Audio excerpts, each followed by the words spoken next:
પ્રધાનમંત્રી નરેન્દ્ર મોદીએ જમ્મુ અને કાશ્મીરના ગાંદરબલમાં ઝેડ-મોર ટનલનું ઉદ્ઘાટન કર્યું।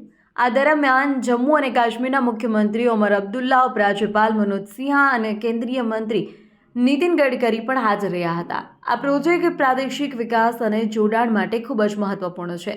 તેના નિર્માણથી જમ્મુ અને કાશ્મીરના સોનમર્ગને પ્રવાસન દ્રષ્ટિકોણની વિકાસવામાં મદદ મળશે।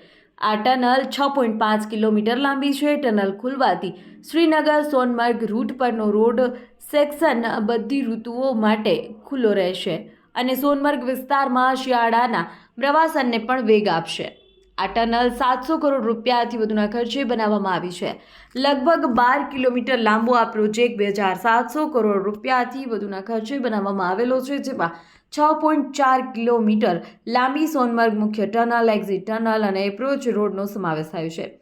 સમુદ્ર સપાટીથી 8650 ફૂટની ઊંચાઈ પર સ્થિત આ પુલ શ્રીનગર અને સોનમર્ગ વચ્ચે વાયા લેહ વચ્ચે તમામ ઋતુઓમાં કનેક્ટિવિટી વધારશે। આનાથી લદ્દાખ ક્ષેત્રમાં સુરક્ષિત અને અવિરત પ્રવેશ સુનિશ્ચિત થશે।